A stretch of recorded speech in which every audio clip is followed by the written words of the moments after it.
Hey everyone, I'm Anita Bryant at the district office for CD9, and I'm about to have lunch with Curren Price. Off the clock.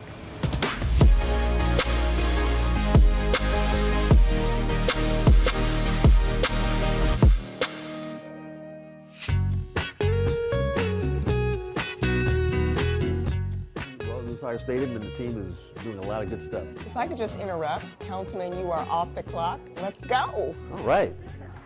Don't have to tell me twice. How long has your district office been here? About 8 years. Yeah, a couple years before we came. We really try to use it a lot. So we've got a morning Zumba class. Friday we have a yoga. Wow. The farmers market, as you see, is in full bloom.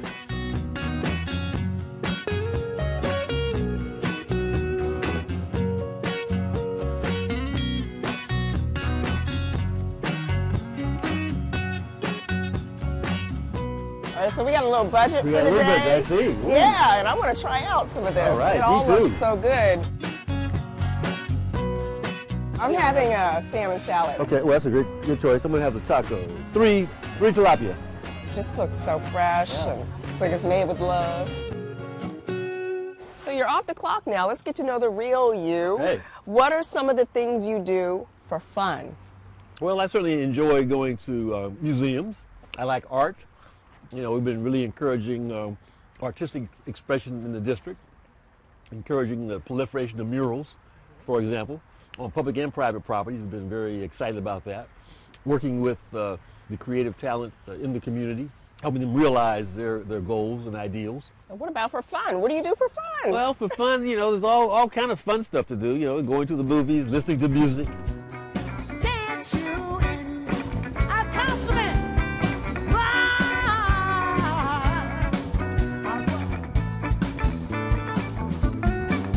Give it up for Barbara! So we saw you at the Jazz Festival dancing. Have you always liked to dance? Well, I like to move a little bit, you know, no really formal dancing, but I like to think I have a little rhythm. I grew up playing the piano. My mom made sure that I had piano lessons. And my deal with her was when I got old enough to play Little League Baseball, I could play baseball instead of the piano. And so I played Little League ball. I was on a bowling league, and you know, my mother kept me busy. I had a little job at the time. I was shining shoes. What? I learned how to, you know, interact with people, and that certainly was one of the things that encouraged me to go into public service. What do you like to get here? Oh, the classic shrimp tacos. Especially with that special sauce. All right, don't forget that special sauce. How long has the farmers market been here, and how often is it held? The farmers market's been here now about 5 years. Wow. And we have it once a week on Thursdays. It's been on Thursdays for as long as I can remember. And so we try to maintain that consistency so folks know that's going to be here and they can plan on coming out. So you are born and raised in LA. How has this neighborhood changed? Well, it's changed, you know, changed a little. Certainly, when I grew up in this area, it was predominantly African American. So while the demographics have shifted dramatically, you know, the issues and problems are still the same. Unemployment, poverty, low graduation rates. These are, unfortunately, problems that have continued. It seems like you're offering more and more to the community. Absolutely, and it's always figuring out how we can provide real service. I saw a lot of people downstairs. Like, how's the community reacted to some of these changes? Well, I think positive. I think they want to know that the government is working for them. Yeah. And so we have a number of events during the year to try to help underscore that. Everything from a senior luncheon, an event to highlight Latinas. We recognize women who are sheroes in our community for their contributions that they've made. During the summer months, we've got the 4th of July celebration at Expo Park, Dia de Muertos celebrations in October. So we have something for everybody. My staff kind of gets on me because we're always doing stuff. But that's what we got to do. Okay, gentlemen, how are you today? How are the berries? Very, very good?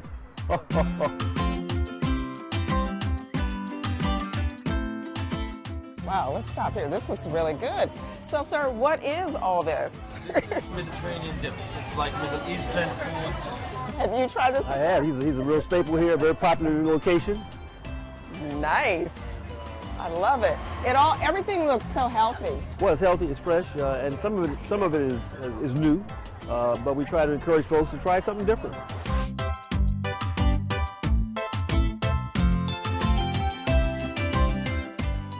And you're a grandfather, so what do you do with your grandkids? I like going over to Expo Park. It really is a good playground with the museums there and the open space. And how many grandkids do you have? I've got 5 now. 5 now. Yeah, and counting.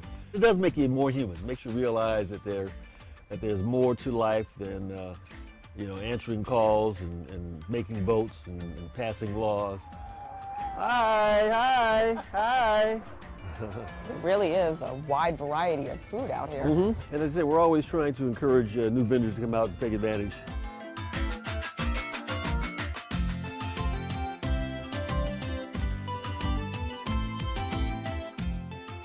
So if you had 2 weeks of free time and could do anything you wanted, what would it be? I think it would be traveling. I think it's important to understand and appreciate other cultures, other places around the world. Helps us realize how much we have in common and how different we are.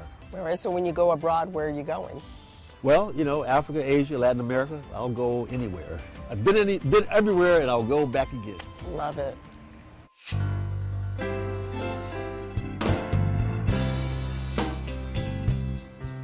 If someone comes here from out of town, what do you tell them they need to see in this area?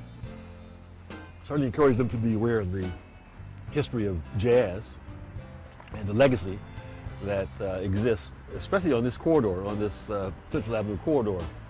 Back in the day, there were dozens of nightclubs and entertainment spots right along here. Most noteworthy, of course, was the Dunbar Hotel, not too far, it was a block away. A lot of history, a lot of legacy. And some of the jazz greats played here. Absolutely, all the greats played here at one time or another. And many stayed at the Dunbar Hotel because they couldn't stay at any other place around the city. And the jazz legacy continues, correct? Absolutely. Every year we have the Central Avenue Jazz Festival. We'll be celebrating the 25th anniversary this year. And it's a chance for us to highlight the past, but also talk about the present and the future. Music is such a great unifying force. Do people come from other parts of the city for the festival? They do, and we're trying to encourage people from other parts of the world to come. We want it to really be a destination.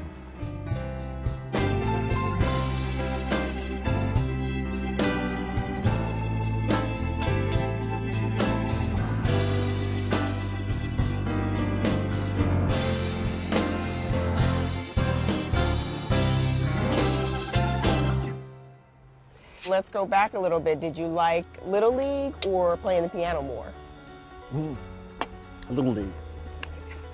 But basically that was always my first love, and then later basketball, and then later student government. So wow. I kind of made the rounds. So you had a lot of interest. What made you decide on politics? I've always had sort of gift to gab. I was able to meet friends and make friends easily. I was able to carry those skills over into my professional life as an elected official.